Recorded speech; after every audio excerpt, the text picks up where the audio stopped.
Good evening. I'm Mrs. H, or Mrs. Hajdukiewicz, and tonight I'm going to talk to you about plants. They're horrified. Okay, first thing you need to know is that I actually don't like plants at all, which is terrible because I'm a biology teacher and I should love plants. And I am grateful for them because without them we would have no oxygen, we would all die. But I find them very boring, and I tend to ignore them when it's time to teach about them in AP Bio, so sorry for all of you that have me in there. But there's a little story, and it is true, about marigolds and walnut trees that I want to share with you tonight, so here goes. So most of you probably don't even know what a marigold is, but vegetable gardeners love marigolds because of how much they help out the overall garden.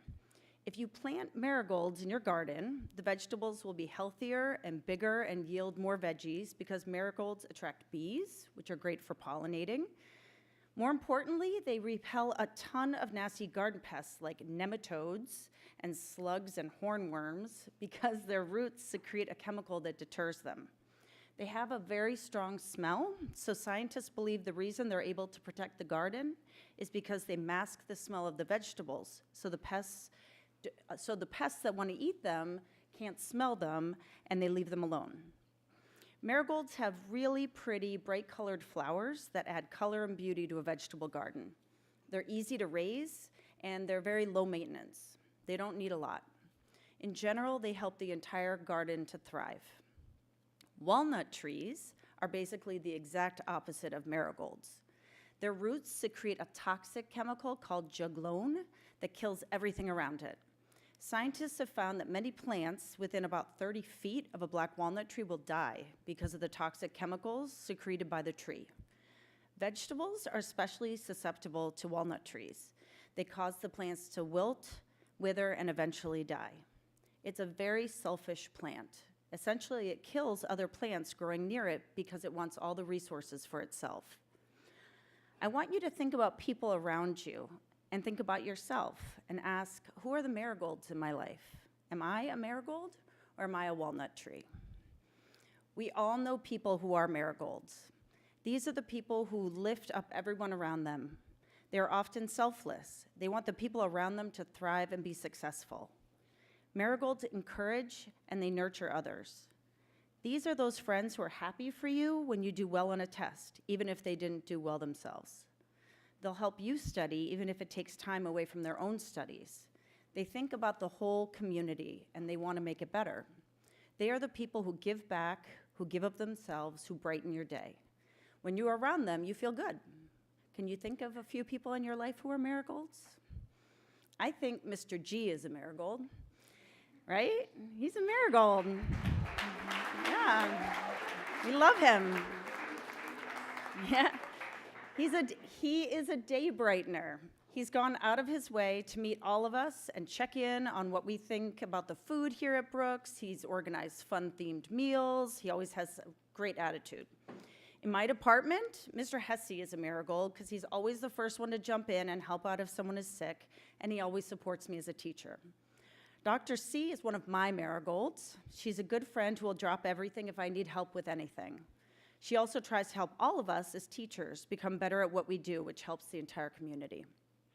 As a dorm parent, I see that many of you are marigolds, helping out the younger kids in the dorm when they have math questions, figuring out McDonald's orders for the whole dorm because you know kids would love a little late night treat, cleaning up the common room, not because anybody asked, but because you don't want the microwave to be gross, checking on the freshmen just to make sure they're feeling comfortable and not homesick, helping me bring in my groceries in the snow so I don't have to make a ton of trips. I could go on and on. Similarly, I bet a lot of you could think of some people who are walnut trees. These are people who can be toxic to the group. They bring negativity to the community and can bring people down. These are people who think of themselves first and others rarely.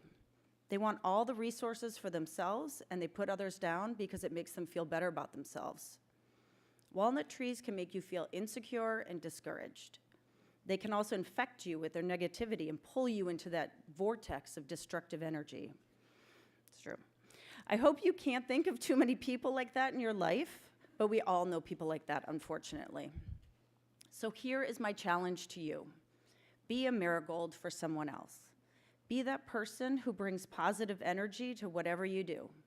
Lift others up, because there will come a time when maybe you need some help, and hopefully you will have a few marigolds in your life as well.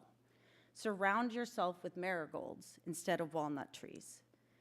Maybe a few of you are thinking to yourselves, uh-oh, am I a walnut tree?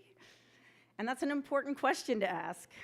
If you feel like you are having a walnut tree kind of day, just try to pull back on the negativity if you can.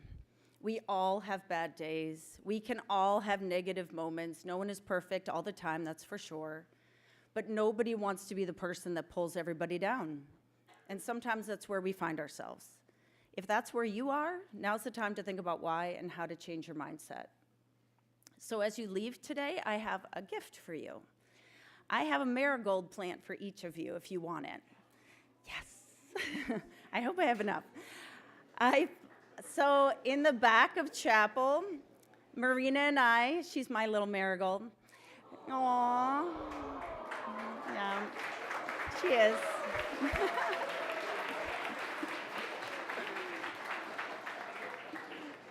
So it was crazy, but we planted seeds for a really long time. So it's a little pot, and there is a seed in there. You can't see it. Don't dig around for it. You'll kill it.